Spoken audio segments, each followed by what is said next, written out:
Dalam nama Tuhan Yesus kami berdoa, dan setiap saudara yang siap dengar firman Allah, sama-sama saya katakan amin. Silakan duduk Bapak Ibu saudara yang diberkati Tuhan. Salam. Salam. Saya sedikit terbawa emosi saya waktu nyanyi lagu ini. Lagu ini saya ketika saya ada di orang meninggal, keluarga novel, lalu teman saya memberikan saya sebuah lagu yang tadi kita nyanyi. Ya, jadi waktu dia share, saya pikir dia bilang ini bagus kakak, kalau kakak dengar, aduh kakak diberkati. Tapi saya tidak dengar.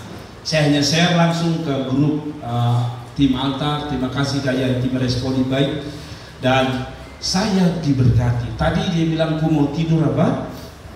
Dalam hujan, dan ku kan menari dalam hujan, dan ku mau tidur dalam badai. Saudara, kebetulan khotbah saya ada mirip-miripnya dengan lagu itu. Seperti janji saya ingin menyampaikan sebuah tema.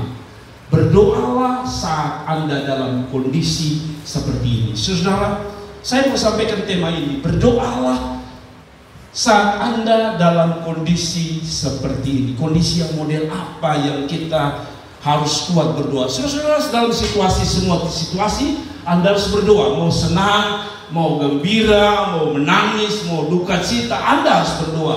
Tetapi khusus dalam kondisi, 4 kondisi ini, kalau saudara akan dengar ini, 4 kondisi ini, saya minta saudara naikkan level doamu makin kuat. Kalau engkau hadapi 4 situasi ini, saya minta saudara naikkan level doamu makin tinggi. Sebab kalau tidak, aduh, saya tadi seperti lagu bilang, dalam badai lu sudah bisa tidur. Jangan dalam badai. Besok dari koperasi mau datang pagi saja kita tidak bisa tidur. Betul? Tukang utang besok mau datang pagi saja kita tidak bisa tidur. Nah, 4 situasi, kondisi yang memaksa saudara harus naikkan level doamu. Itu yang saya mau sampaikan pagi hari. 2 ayat saja, Matius 14 ayat 23 dan 24. Saudara, sore hari kita akan diberkati dengan seorang hamba Tuhan yang saya sendiri simpati dan fans berat. Pak Pendeta Yandi Manobi akan menyampaikan firman Allah, dan saya berharap saudara yang pagi ini hadir tidak sabar kalau saudara makan 2 kali. Makan jasmani 4 kali, kadang-kadang tengah malam dimakan. Maka saudara makan rohani 2 kali tidak apa-apa. Saudara, kita baca sama-sama 1, 2, 3. Dan setelah orang banyak itu disuruhnya pulang, sama-sama Yesus naik untuk berdoa seorang diri. Ketika hari sudah malam, ia sendirian di situ. Ayat 24, ayat terakhir, 2 ayat saja. Perahu murid-muridnya sudah beberapa mil jauhnya dari pantai dan diombak-ambing karena angin sakal. 4 situasi yang memaksa Anda harus naikkan level doa Anda. Anda tidak bisa doa main-main. Anda harus berdoa sungguh-sungguh. Anda harus menangis sungguh-sungguh bila 4 kondisi ini ada dalam diri saudara. Mari kita masuk pada kondisi apa itu. Tapi sebelumnya saya ingin menyampaikan dulu. Pagi ini saya mendengar, kalau bicara tentang doa, saya dengar YouTube ada doa yang salah. Satu doa dari Rizik. Rizik berdoa, satu doa yang saya nonton di televisi. Saudara masih ingat waktu ada kampanye? Saya kalau tidak salah, kalau bukan Jokowi maka kampanye pemilihan gubernur. Rizik pernah berdoa seperti ini.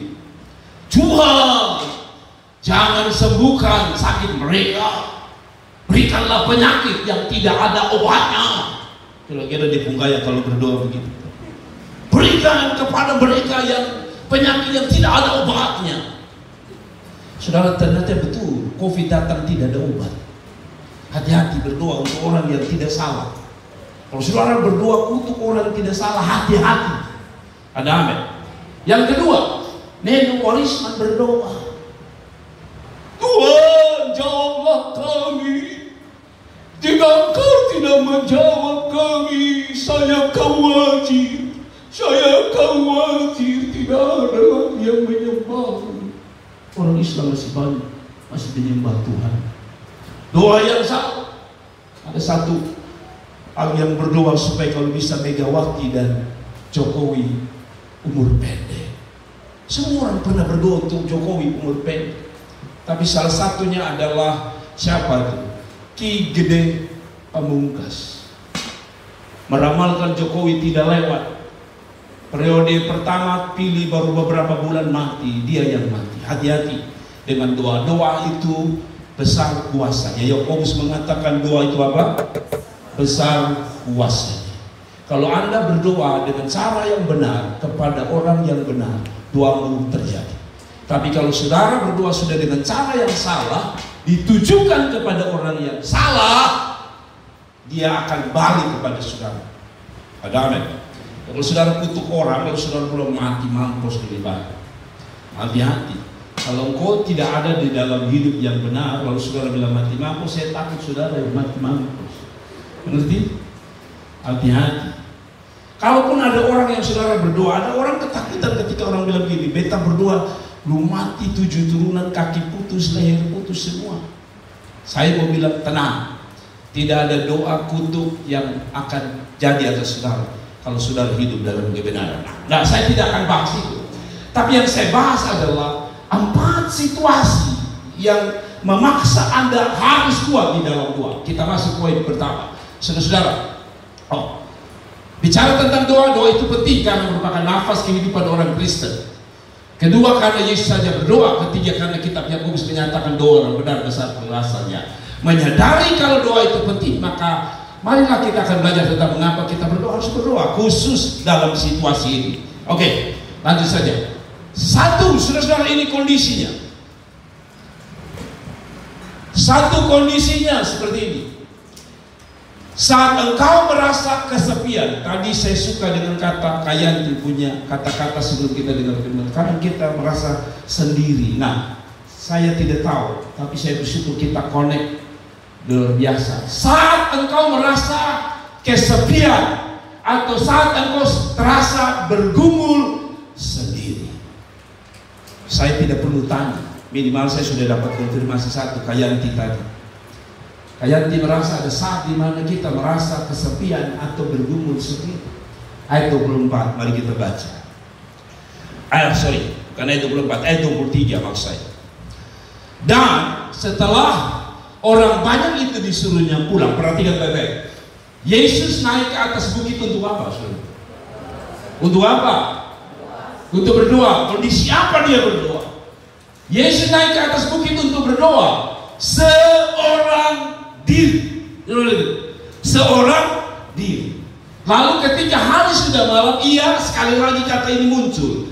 Ia sendirian di situ. Pertanyaan saya, di mana Petrus? Di mana Yakobus? Di mana Markus? Di mana Lukas? Di mana Filipus? Orang-orang yang pernah Tuhan tolong, orang-orang yang pernah mungkin lihat mujizat, orang-orang yang pernah melihat karya-karya Tuhan. Di mana mereka? Ternyata Yesus banyak sekali berdoa. Saudara masih ingat waktu dia naik ke bukit Getsemani, dia ajak 3 orang berdoa. Siapa? Petrus, Yakobus, dan Yohanes, murid yang paling dicintainya. Pada waktu diajak naik berdoa, apa yang terjadi? 3 orang ini tidur, kata Alkitab. Padahal Yesus sedang berhadapan dengan persoalan besar, yaitu salib. Pergumulan yang berat. Dia ingin supaya ada orang yang menopang dan mendoakan bersama dia. Tapi 3 orang ini tertidur. Tertidur sekali baik. Sampai 3 kali Tuhan datang tertidur. Lalu Tuhan bilang, nah, kalau bahasa Kupang nih, tidur sudah. Tapi Yesus berdoa. Sampai berdoa, kata Alkitab mengatakan, keringatnya berubah menjadi darah. Yesus pernah merasa sendiri. Yesus pernah sendiri berdoa. Yesus pernah merasa sendiri berdoa. Yesus pernah merasa ditinggalkan ketika dia bergumul sendiri. Saya mau bilang sama saudara, pernahkah saudara merasa saudara berdoa sendiri? Beban berat. Saudara pikir suami pikir bersama saudara. Saudara pikir anak-anak mau duduk berdoa bersama-sama Anda. Anda pikir pasangan hidupmu akan duduk bersama Anda ketika Anda punya beban. Tapi ternyata Anda sendiri dalam hadirat Allah. Saya mau bilang sama saudara, Yesus pernah berdoa dalam kondisi itu. Saudara merasa orang-orang di sekelilingmu tak peduli. Saudara merasa orang-orang di sekelilingmu tidak mau tahu tentang saudara. Pada sisi lain air matamu jatuh dan saudara berharap ada orang yang menopangmu. Bisa mau bilang berdoalah saat engkau merasa engkau sendiri. Saya kadang-kadang merasa seperti saya berdoa sendiri. Di tengah keramaian,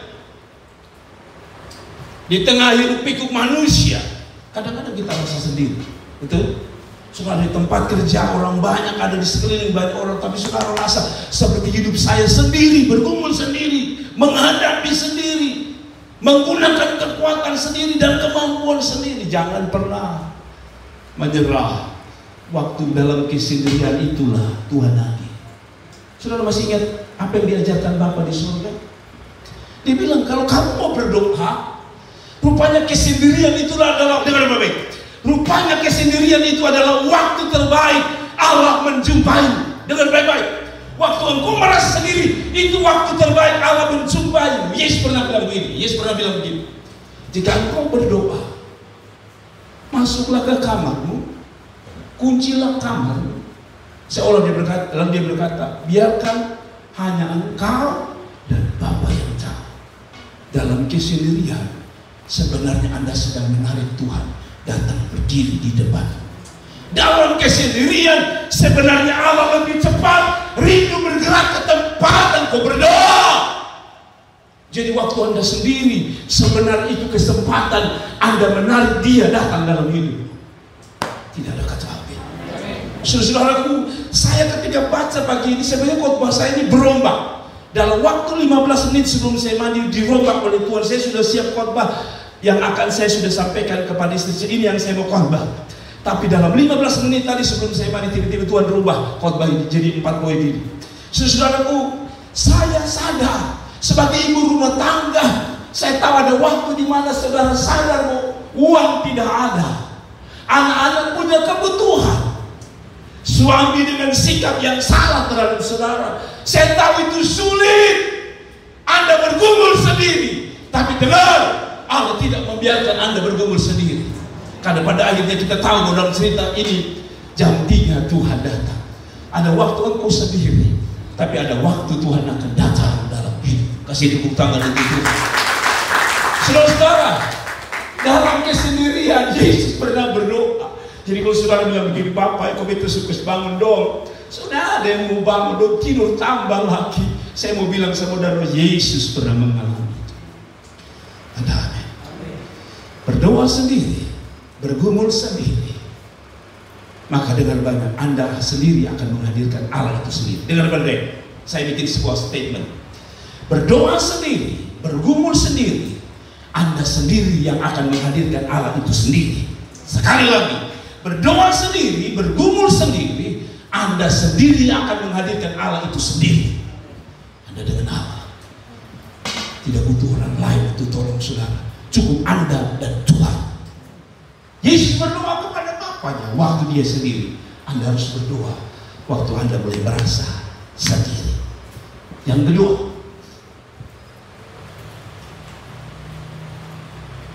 saat engkau merasa, Anda harus naikkan level doamu. Saat engkau merasa tidak lagi bisa berbuat apa-apa, tidak lagi bisa kerja dengan kekuatan dan tenaga.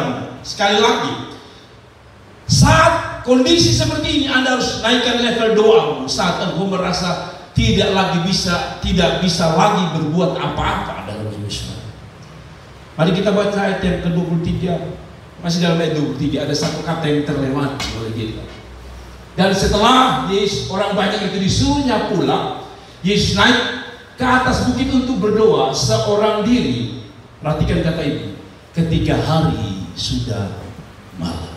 Selalu Alkitab bicara itu ada makna. Kenapa Tuhan tidak berdoa pada waktu siang? Kenapa Dia tidak berdoa sendiri pada waktu hampir siang? Kenapa Dia tidak berdoa pada tengah hari?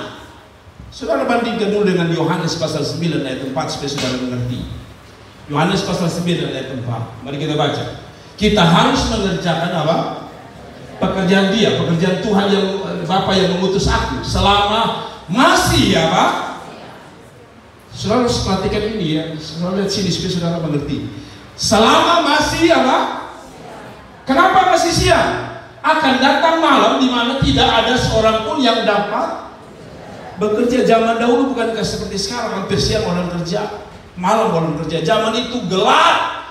Jadi kalau sudah sore menjelang malam, stop setiap pekerjaan. Tidak boleh ada lagi pekerjaan. Artinya begini, mungkin ada pekerjaan yang masih sisa oleh hamba itu. Dia harus kerjakan selesai karena Tuhan mengatakan sampai jam sekian Anda harus selesai. Tapi karena sudah malam, semua harus berhenti. Bayangkan, saya masih ingat waktu saya kuliah di kampus kami. Saya lebih memahami ini kalau waktu saya ada di asrama kampus kami. Jadi saudara, kami punya aturan jam 8 sampai jam 12 kuliah. Jam 12 sampai jam 12.30 kalau tidak salah, kami persiapan makan. 30 sampai jam 1 makan. Jam 1 tidur. Atau istirahat, terserah mau belajar, pokoknya itu istirahat. Jam 5, Anda mau main bola apapun, jam 5 Anda harus berdoa. Jam 6, Pak saudara-saudara yang pacaran boleh ketemu di aula, kasih lampu terang. Namanya pacaran berjemaah. Kalau semua orang pacaran kan lalu jam 6 sampai jam 7. Tadi saya sudah bilang jam 5 ya. Jam 5 makan tadi sudah. Di situ pacaran jam 7. Boleh belajar sampai jam 9. Jam 9 itu ada doa. Habis doa, lampu dimatikan dan itu disambut yang tadi saya bilang. Jam malam berlaku. Besok kami masih punya tugas. Bayangkan dengan banyak padatnya jadwal. Besok harus kumpul tugas. Malam sudah terjadi. Bel sudah dibunyikan. Reng. Itu artinya tinggal berapa menit lampu padam. Dan kalau lampu padam, Anda tidak boleh menggunakan senter sekalipun. Kedapatan Anda dihukum. Bayangkan. Jadi kami pun tugas besok, ulangan besok. Sedangkan malam sudah berkata berhenti bekerja. Itu paling stres. Saya pernah kerja tugas sampai malam, tengah malam, dan habisnya besok pagi karena saya harus jaga malam. Jadi cara untuk Anda bisa bekerja di luar jam malam adalah ambil jadwalnya orang jaga malam. Jadi kalau saudara mau supaya kerja tugasmu selesai, ambil tugas jaga malam. Tapi tugas jaga malam itu mulai dari jam mereka tidur sampai besok pagi. Besok pagi saya sudah lelah. Tugas satu selesai. Tapi itu adalah hari ujian untuk pelajaran yang lain. Saya stres. Waktu membatasi saya tidak bisa kerja. Saudara tahu apa yang saya lakukan? Saya berdoa. Saya berharap saudara tidak akan melakukan ini kondisi yang waktu itu Tuhan izinkan. Jadi kalau pemalas jangan berdoa seperti saya. Saya bilang Tuhan, batalkan ujian. Jamah dosen supaya hal ini bangkit. Saya tidak siap untuk ujian yang pelajaran ini. Saya kerja tugas dari malam itu untuk tugas yang lain. Dan besok pagi harus ujian. Saya masih ingat rektor saya sekarang, Pak Gatu. Dia punya ujian, saya harus ikut. Saya berdoa, Tuhan tolong. Karena waktu membatasi. Nggak singkat cerita, saya akhirnya dosen itu datang juga. Saudara-saudara berdoa, kalau pemalas ujian nanti dosen datang juga. Dan betul Pak rektor datang. Saya bilang, Pak jadi ujian dengan santainya dia. Jadi dong. Caranya sih. Saya bilang, saya mau isi apa Tuhan hari? Saya berdoa Tuhan. Kalau saya tanya lagi, Pak, saya jujur apa adanya Pak. Kan saya dibatasi malam Pak. Tadi malam sudah jam tidur. Kalau saya kerja Pak, padahal saya ambil orang pejabat. Maka saya langgar aturan supaya mengetuk hati. Tapi dia berkata, Jer, ujian itu bukan belajar saat besok mau ujian. Kan kita begitu. Rata-rata orang Kupang ini terlalu pintar. Hebat. Betul, orang Kupang orang Jepang itu dia persiapkan ujiannya berbulan-bulan, bertahun-tahun. Oh, orang Kupang tidak. Besok mau ujian ini hari 3 buku dia baca. Betul? Sehingga baru baca 15 halaman dia tidur. Saudara, itu yang saya terjadi. Saya berdoa, saya pasrah. Dia bilang, Jer, lu tenang. Soal-soalnya tidak susah dalam hati. Sesusah-susah atau segampang-gampangnya yang namanya tidak persiapan tidak bisa. Waktu kertas dibagikan, keringat saya mulai bercucuran. Bukan berubah menjadi darah. Waktu saya buka lembaran kerja itu, saya sadar bahwa Tuhan 50% saya tidak bisa jawab. Yang saya lakukan pasrah. Namun puji Tuhan untuk kasih karunia, dosen mengatakan lu lulus. Saya mati puji Tuhan. Saya tidak bilang saudara malas, saudara berdoa Tuhan saya tetap lulus Tuhan. Tapi maksud saya adalah benar baik-baik. Selama masih siang kerja. Artinya begini. Ayat ini sedang memberi mana? Kembali pada poin tadi. Dan setelah dan setelah orang banyak disuruh pulang, Yesus naik ke atas bukit untuk berdoa seorang diri ketika hari sudah malam. Adakah saudara waktu-waktu di mana engkau sudah tidak bisa buat apa-apa? Itulah saat engkau berdoa. Saat di mana engkau tidak lagi bisa menolong hidupmu, menolong rumah tanggamu, menolong karirmu, menolong masa depanmu, itulah saat terbaik Anda harus berdoa. Ada. Pernah saudara merasa saudara tidak bisa buat apa-apa lagi? Pernah saudara merasa saudara tidak bisa buat apa-apa lagi? Sekali lagi saya tidak menyinggung siapapun. Saya pernah mengalami namanya berhutang dalam pengertian kredit. Waktu saya ambil motor pertama kali, yang ada di bayangan saya adalah setiap tanggal jatuh tempo. Itu membuat saya harus bergumul. Jantung saya tanpa lari pun berdetak kencang. Saudara kalau tidak percaya, cobalah. Saya tahu tanggal-tanggal itu, apalagi saya baca di koran pada waktu itu, motor ditarik. Jujur, jantung ini kalau tidak kuat bisa berhenti di tengah jalan. Setiap tanggal pembayaran saya pasti berdoa. Berdoa lebih kuat. Kalau mungkin saya berdoa untuk tanggal-tanggal sebelum jatuh tempo itu 5 menit. Pada waktu mau jatuh tempo saya bisa setengah jam. Tuhan besok ini caranya bagaimana? Karena jujur, motor itu dibantu sih sama orang. Jadi saya ini dibantu oleh seseorang untuk bayar motor saya. Dia janji bahwa dia akan menutupi kekurangannya. Jadi saya ini berusaha, dia yang akan bantu yang kurang. Nah bisa bayangkan, lebih coba dia bilang saya bantu yang banyak, lu yang kurang. Ini masalah terbalik. Bapak yang banyak nanti dia pun kurang.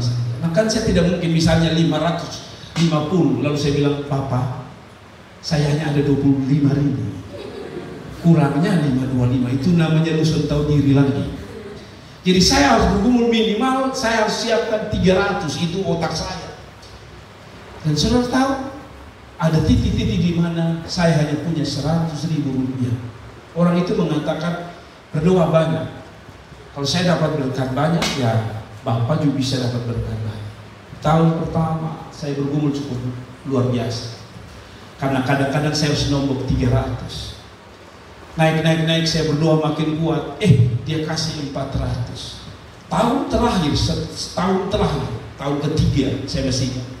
Saudara tahu 0 rupiah saya tambah. Orang itu selalu memberkati saya lebih daripada cukup. Saya mau bilang sama saudara, ada waktu di mana saudara tidak bisa buat apa-apa. Itulah saat Anda berdoa. Amin. Pernah saat saudara tidak ada makan, tidak ada uang, saudara tidak bisa buat apa-apa. Saya pernah alami ini waktu saya di Alor.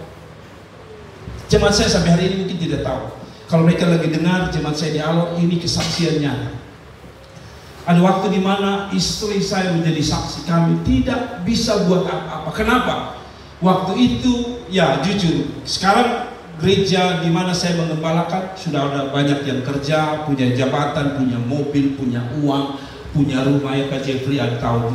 Tapi zaman saya itu, dimanapun mereka dengar pasti mereka yakin mereka akan mengaminkan. Mereka susah luar biasa. Sehingga berdampak juga pada kami. Jadi keuangan gereja hanya pas-pasan. Satu waktu dalam keadaan kurang, istri saya bilang sama saya, Bapak, beras habis. Saya tanya, memang habis betul-betul atau masih sisa? Memang ada sisa Bapak, tapi di plastik kecil, Di ujung orang Kupang bilang di pantai plastik. Oke. Uang tidak ada. Supermi tidak ada. Wow. Itu saat dimana saya harus berdoa luar biasa. Siapa yang tidak takut? Kalau kita tidak makan, saya bilang kita dua tidak makan, tidak apa-apa. Waktu itu Jenny, Jordan, Cynthia masih sangat kecil, lebih kecil dari mereka. Kalau tidak salah Jenny sebesar Lala. Jadi saya mulai rasa takut. Saya bilang sudahlah begini, masak itu, bikin bubur, air banyak, supaya kami bisa makan. Supaya anak-anak saya tahu bagaimana kami berbubur. Masa itu jemaat tidak tahu. Saya tahu kalau jemaat tahu mereka akan tolong saya, tapi saya dan istri memilih berdoa. Saudara tahu apa yang terjadi? Siang itu ada seorang mengantar beras untuk kami. Dan yang lebih menarik, ada seorang pegawai yang bukan jemaat kami lewat tempat itu. Seorang pegawai lewat. Dia lewat lalu dia turun dan dia bilang, apakah ini rumahnya pendeta? Karena dia tidak kenal saya. Ini rumah pendeta. Orang mengatakan, ya itu rumah pendeta. Dia masuk. Dia duduk. Lalu saya lihat wajah ini, saya tidak kenal. Siapa dia? Lalu dia berkata, Bapak, saya baru terima gaji. Dalam hati saya, lu punya terima gaji tidak ada urusan dengan saya. Kenapa lu datang lapor sini? Saya baru terima gaji. Jadi saya pandang dia sambil pikir-pikir, ini siapa? Saya tidak kenal dia. Bapak tidak kenal saya, tapi saya datang lewat sini habis terima gaji. Lalu dia mengatakan, Bapak, ini punya Bapak dan ini punya saya. Dalam hati saya tanya, Bapak kerja di mana? TVRI. Saya dalam hati, waktu dia bilang gini, ini punya saya, ini punya Bapak. Saya mau bilang, saya tidak pernah kerja di TVRI. Kapan punya saya dikasih oleh TVRI? Tapi dia berkata, ini punya Bapak, ini punya saya. Hari itu kami bisa makan. Sekali lagi ada waktu di mana saya rasa saya tidak bisa telepon. Zaman itu belum ada HP. Saya sudah ada HP sekarang. Saya tinggal WA kasihnya di family. Masa krisis, saya setuju gambar beras kakak adik saya kirim pas. Tapi hari itu tidak bisa. Zaman itu kalau telepon, saudara tahu telepon pada zaman itu masuk di apa namanya wartel. Kalau Anda angkat, baru halo begini, apalagi telepon ke Jakarta, itu disuarain. Jadi saudara baru halo, tiba-tiba sudah 60.000. Zaman itu. Jadi bagaimana mau halo? Pertama tidak ada uang. Yang kedua, kalaupun modal 20.000 hanya baru halo begini beta kumpul, maksudnya beras habis, stop. Itu warga selalu berkata cukup sampai di sini. Hubungan antara kita berdua. Nah, saudara-saudara, jadi akhirnya saya sadar bahwa ada satu connect yang tidak bisa putus oleh pulsa, apalagi oleh paket data. Konektivitas kita itu tidak akan putus hanya karena uang habis, data habis, tapi connect itu yang saya sebut sebagai connect doa. Waktu doa dinaikkan, Allah turun tangan. Anda tidak hanya bergumul sendiri, Allah ada di situ, tapi Tuhan mampu melakukan apa yang tidak bisa dilakukan oleh manusia. Konteks ini adalah saudara tahu, angin dan badai. Saya bisa kasih hentikan angin dan badai. Jangankan angin dan badai, gigi sakit saja saudara tidak bisa mau angin dan badai. Jangankan angin dan badai, hujan saja. Ada seorang pendeta sedikit lucu, mau pi pelajaran, hujan besar. Dia mau ingat ini ayat. Yesus menghentikan badai, dia keluar, berdiri dan bilang, Tuhan, saya mau pelayan, saya mengimani hujan pasti. Lalu dia keluar, di tengah jemaat dia berdoa, saya perintahkan hujan berhenti, karena kamu mau pelayan. Tidak berhenti, hujan makin besar.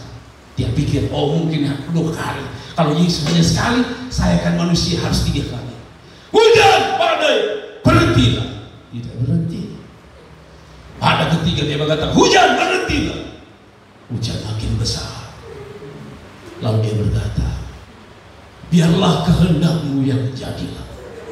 Sebenarnya dia sudah menyerah bahwa imannya tidak berlaku.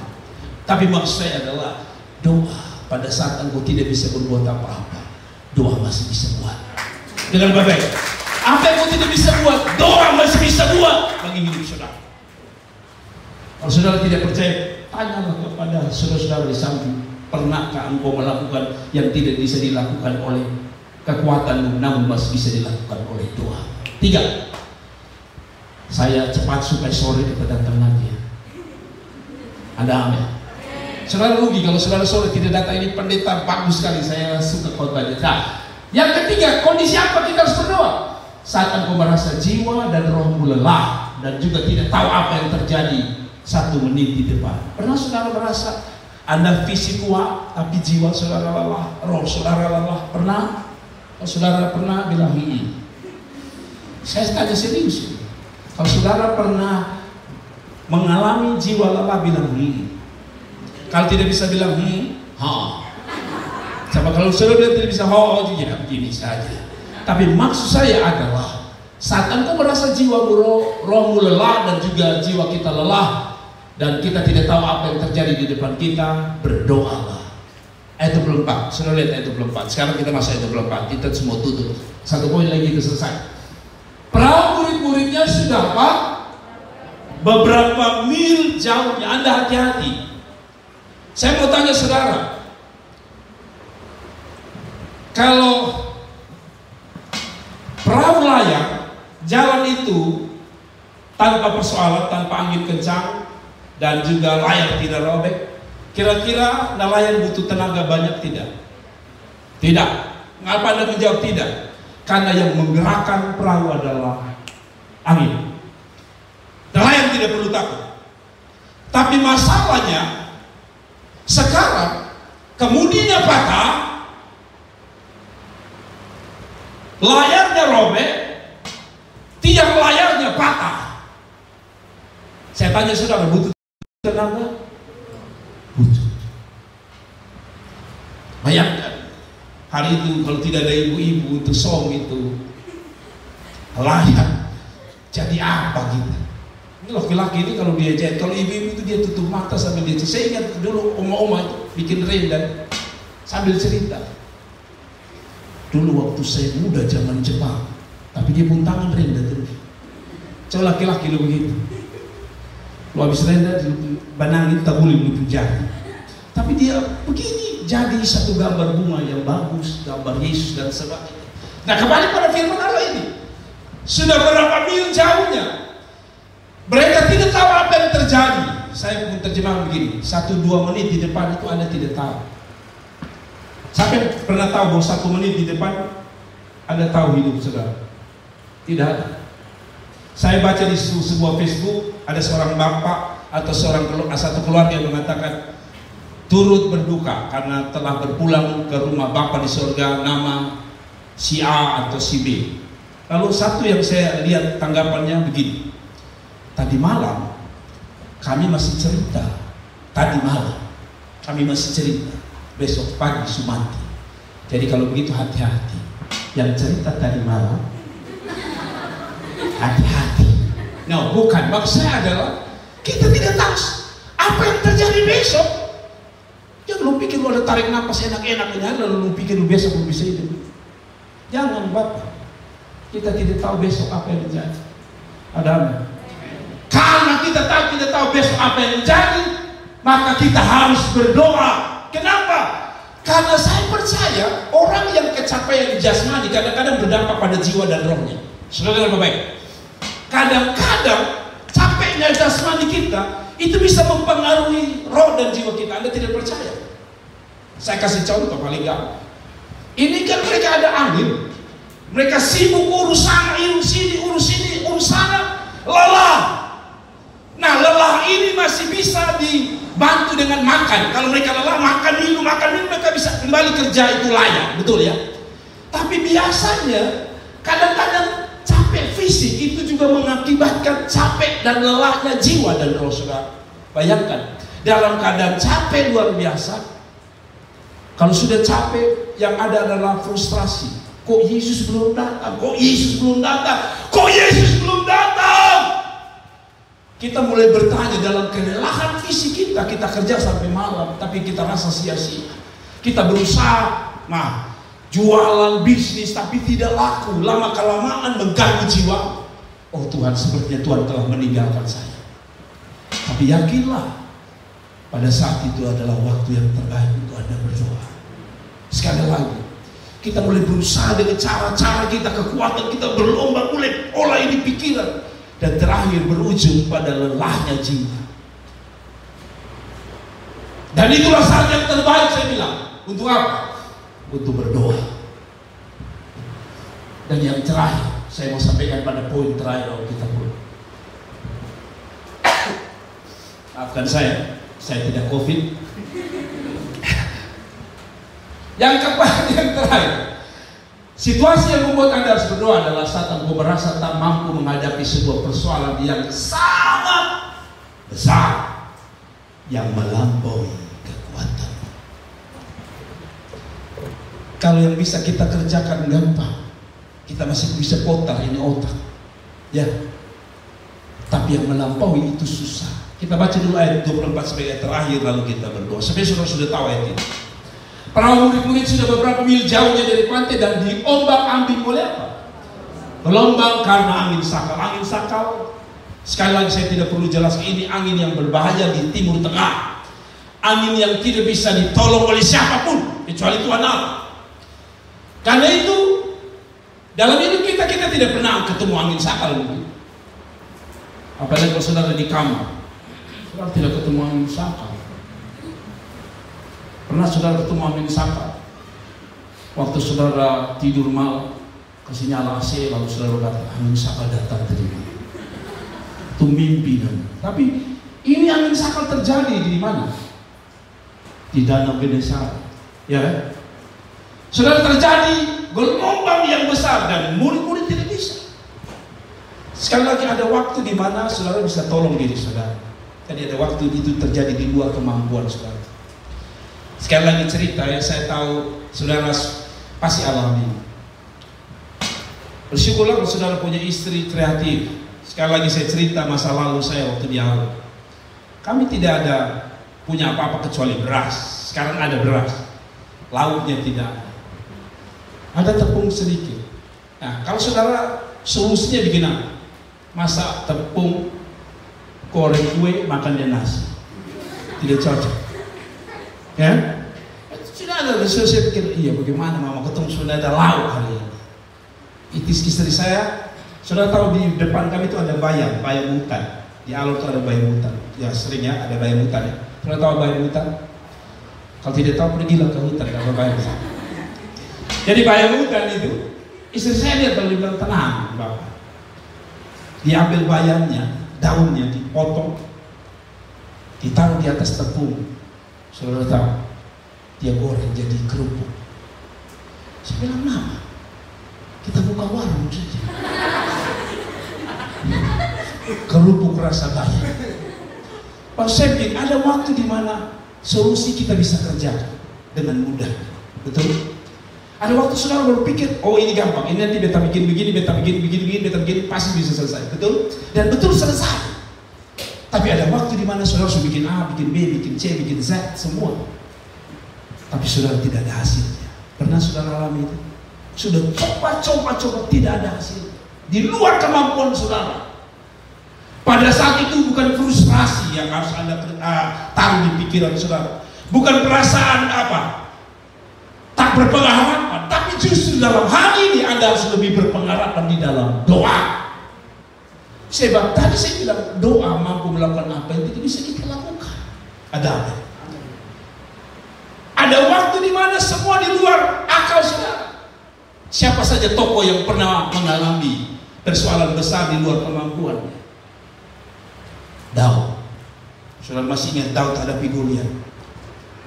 Jangankan perang antara Goliat dan Daud.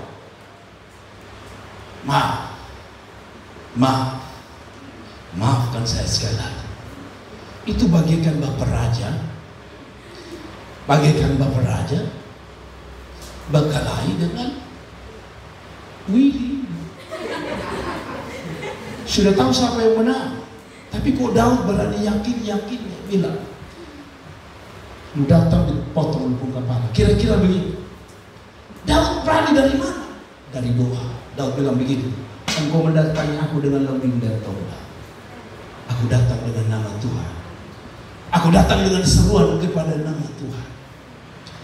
Kecil besar. Saudara jangan pikir bahwa hari itu Daud terlalu berani. Coba sekarang saudara ke Jakarta, ke mana lagi? Tanjung Priok. Situ kumpulan para preman. Tapi saya badan besar, Hercules. Saudara belajar dulu. Saya masih ingat waktu Usmia. Saya itu kurus kecil. Ada satu kawan, bukan kawan sih, SMA Kristen. Kami SMA Kristen. Jadi namanya anak muda. Betulnya di Punona dia lama-lama. Lalu dia sujud di atas otot. Lalu dulu bemo itu ada di tangan begini untuk pegang. Dia badan besar. Lalu dia begini.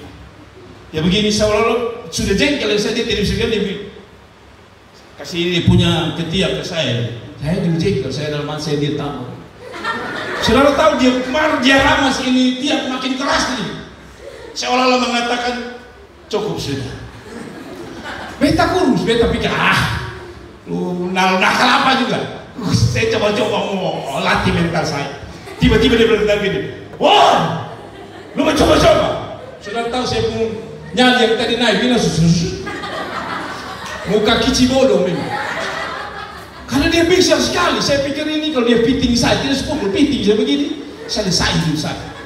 Nah bayangkan Daud sebenarnya, boleh tidak bisa bikin apa-apa Daud. Panggil dia sendiri, ikutin selesai.